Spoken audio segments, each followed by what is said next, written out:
Welcome back to The Simple English Show, where we make learning English easy.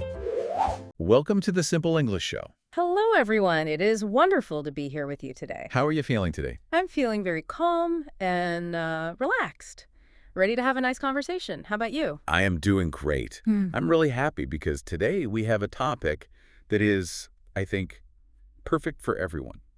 It's useful for every single person listening. I agree. It's a very, very practical topic. Today, we're going to talk about the morning routine. The morning routine. It sounds so simple, doesn't it? It does sound simple, but, simple things are often the most important things. So why do you think this topic is so important for our listeners?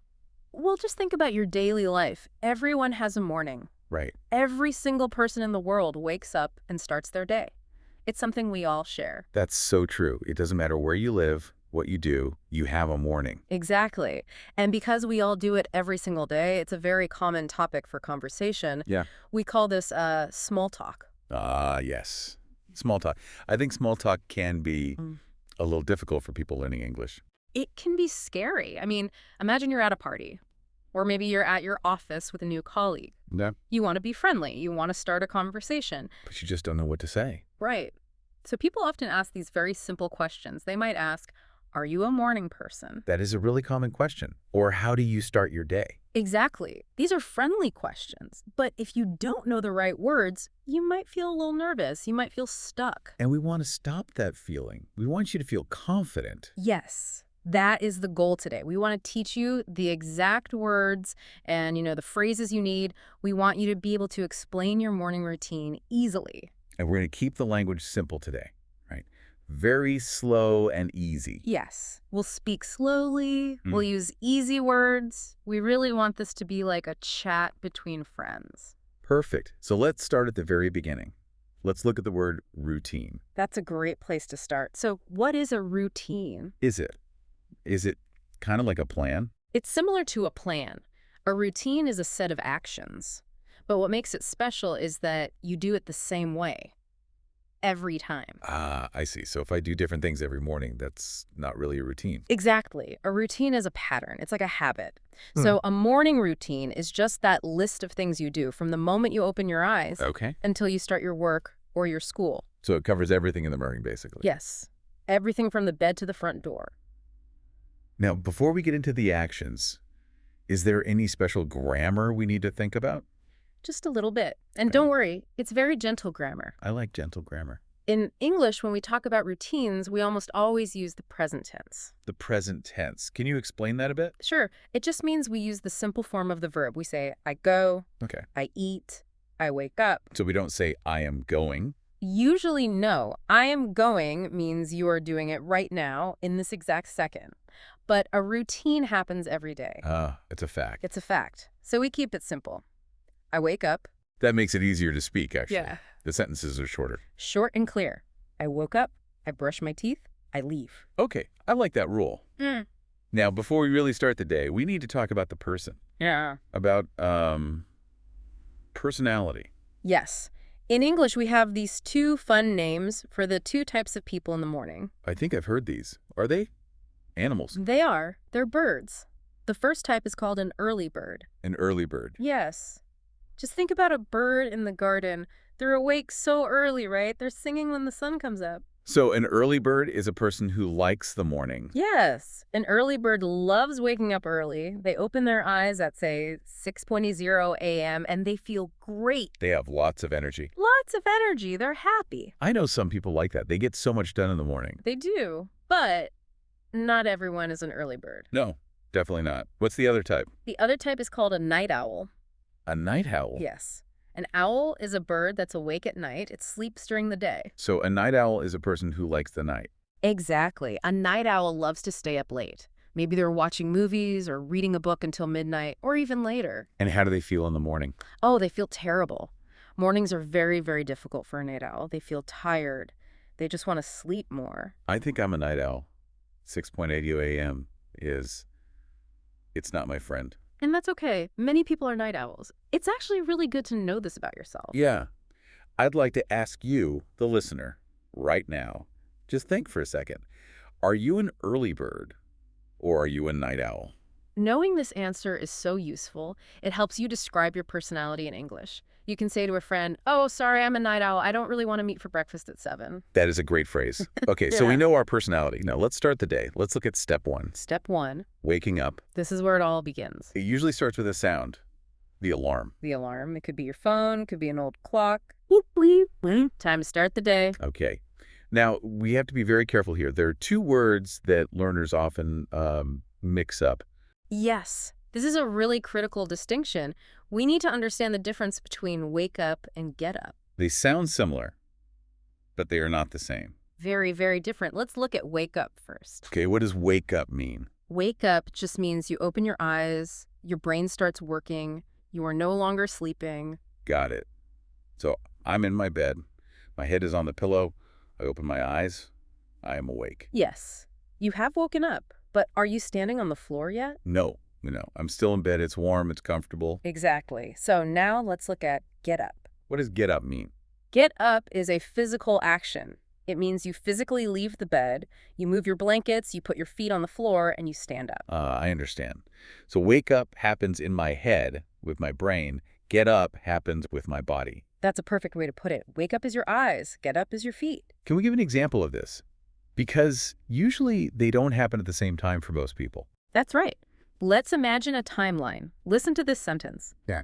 I usually wake up at 7 a.m., but I stay in bed for 10 minutes. I finally get up at 7:10 a.m. That is a very clear example. So at 7:10 a.m., the alarm rings and my eyes are open. Yes. You are awake. But I don't move. I'm just lying there thinking about the day. You wait. And then at 7:10, I actually stand up. That's when I get up. Exactly. If you can understand this one difference, your English will sound so much more natural. So why do we wait those 10 minutes? Why don't we get up immediately? Well, often it's because of a very special little button, the snooze button. Oh, the snooze button. I know it well. My best friend and my worst enemy. Let's explain what snooze means. Snooze means to sleep for just a short time. Yes. Most alarms have this button. When the alarm rings, you can press it. And what happens? The alarm stops. It gets quiet. But only for a little while, maybe 5 minutes or 10 minutes. It gives you just a little bit more sleep. Yes. But it can be dangerous because sometimes you press it again. And again, we have a specific phrase for this action, right? We say, hit the snooze button. Hit the snooze button. Why do we say hit? It sounds a bit aggressive. I think because sometimes we are angry at the alarm. In the morning, you just want it to be quiet, so you hit it. So I could say, I hit the snooze button 3 times this morning. And that means you were very tired. You really did not want to get up. Okay. So we've woken up. We have maybe hit the snooze button. Finally, we get up. We are standing. What is next? So next is step 2. We move from the bedroom to the bathroom. This step is about hygiene and getting ready. Hygiene. So that means keeping yourself clean. Right. So we're transitioning from the bedroom to the bathroom. And there are some very common actions here. Let's start with the teeth. We say, I brush my teeth. I brush my teeth. That's simple enough. And notice we say my teeth. In English, we really like to use that word my with body parts. It feels more personal. So not just I brush teeth. No, I brush my teeth. It just sounds more natural. Okay. And what about the face? Same idea. We say, I wash my face. I wash my face. Okay. Now, what about the big cleaning with all the water?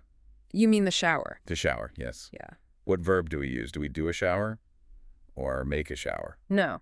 We usually use the verb take. We say, I take a shower. I take a shower. Yes.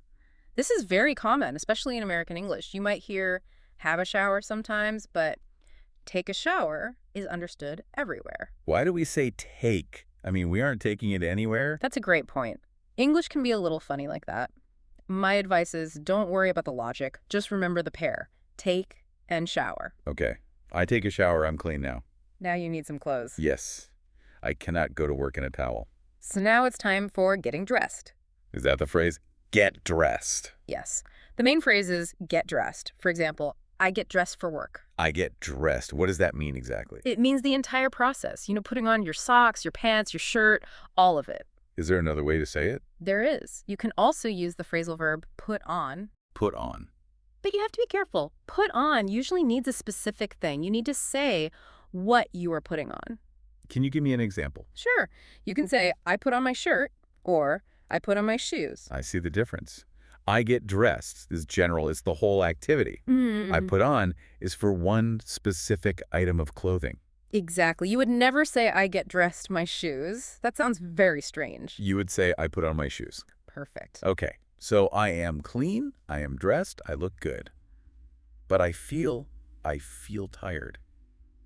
And I'm hungry. It is time for step 3, breakfast and coffee. Coffee. For many people, this is the most important part of the morning. It's so true. For so many people, the day doesn't really start until they've had their coffee. We have a great phrase for this feeling, don't we? We do. You can say, I need my coffee to wake up properly. I need my coffee to wake up properly. I like that. It means your brain isn't fully working yet. The Yeah. coffee helps you think clearly. What if I don't drink coffee? Am I alone? No, of course not. You can just say, I make a cup of tea, or I drink a glass of water. But describing your first drink is a really good part of telling the story of your morning. Okay, so after the drink, we have food, breakfast. And breakfast is different for everyone. Some people eat a lot. Yep. A big breakfast, eggs, toast, sausage, the whole thing. And some people eat just a little. A light breakfast, maybe just some yogurt or a piece of fruit, like a banana. And some people don't eat at all. Right. They skip breakfast. The verb is to skip. It just means they don't do it. I'm usually in a hurry in the morning.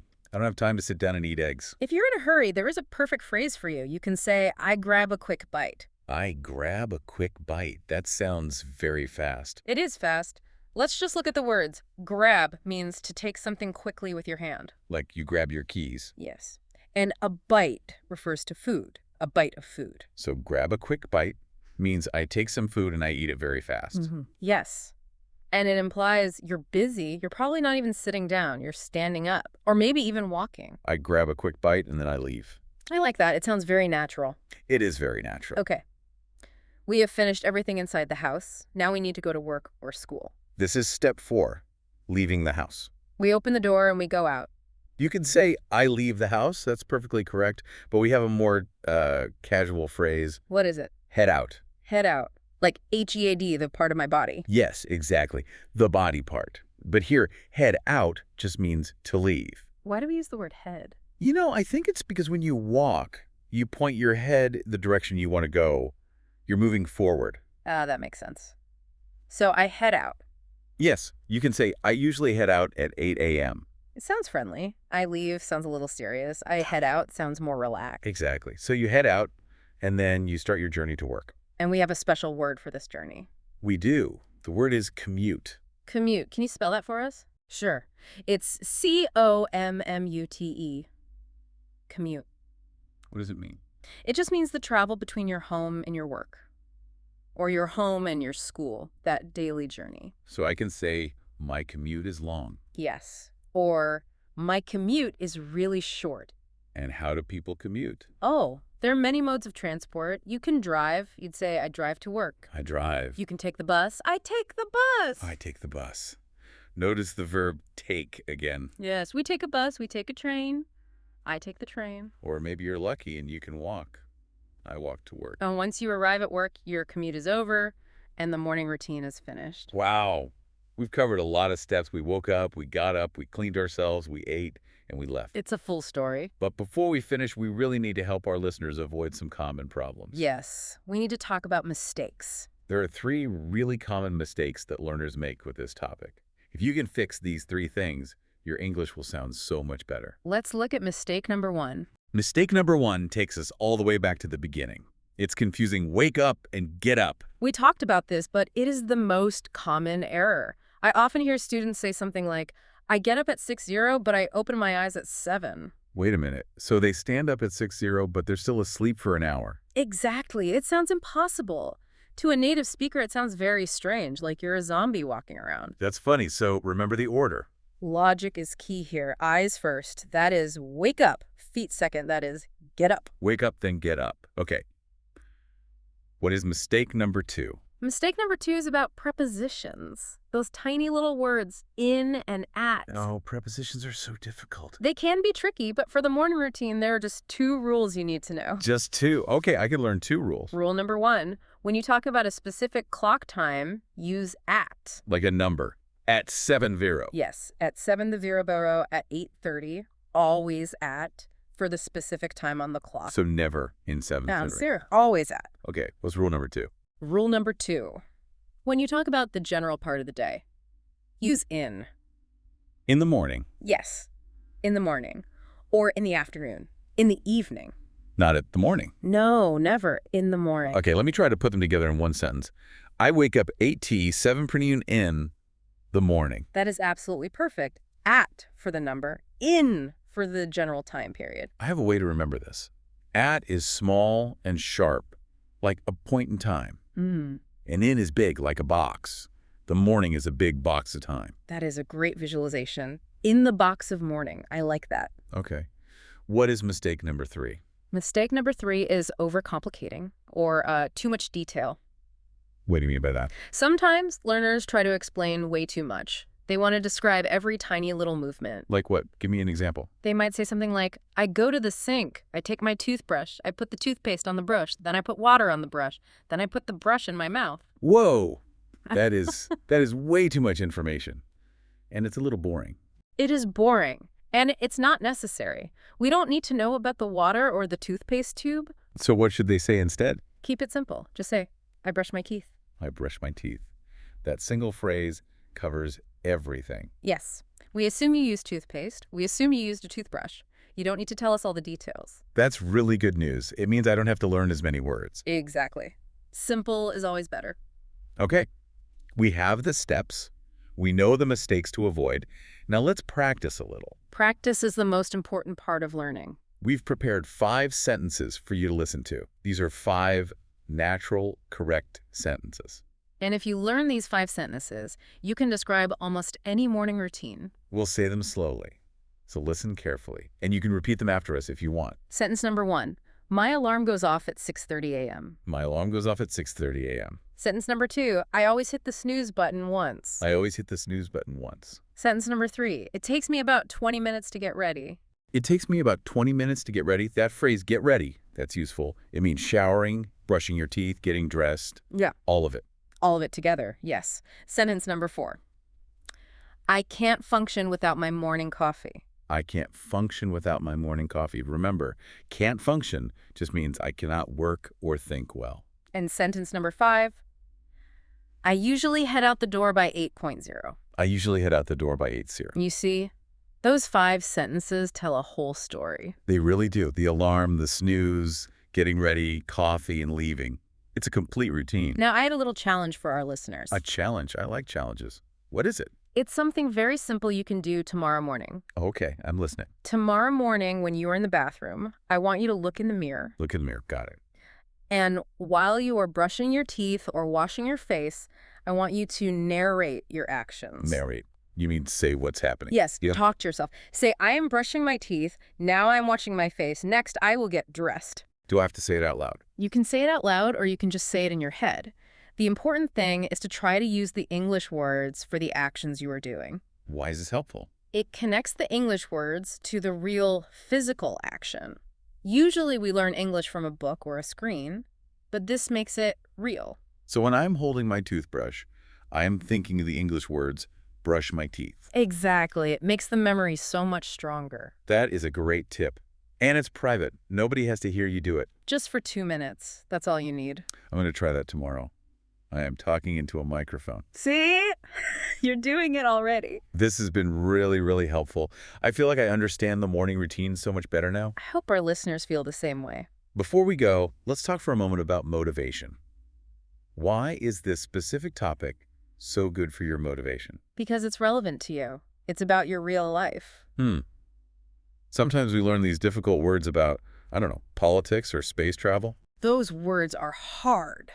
And you don't use them every day, but you have a morning every single day. That is very true. And if you can describe your morning, you will feel confident every day. It's a small win, but it's an important one. And please remember, you don't need to be perfect. No, not at all. Even native speakers make mistakes in the morning. We're tired. I definitely forget words in the morning before I've had my coffee. It is okay. Just start small. Maybe for tomorrow, you just focus on wake up versus get up. One step at a time. Exactly. Let's do a quick summary of the main points we learned today. Good idea. First, we learned that a routine is a set of actions you do every day. And we use the simple present tense. I wake up. We learned about the early bird who loves mornings and the night owl who loves nights. We learned the very important difference between waking up, which is your eyes opening, and getting up, which is your feet on the floor. We learned some great natural phrases like hit snooze, get dressed, grab a quick bite, and head out. And we learned the simple grammar rules. At for a specific time, and in for the morning. It is a lot of good, useful information. It is. Thank you so much for explaining everything so clearly. It was my pleasure. I really love talking about these simple, everyday things. And thank you to everyone listening. You are doing a great job with your English. Keep practicing. You really can do it. Your next step is just to think in English for 2 minutes tomorrow morning. That's it. Have a wonderful morning, everyone. Thanks for listening.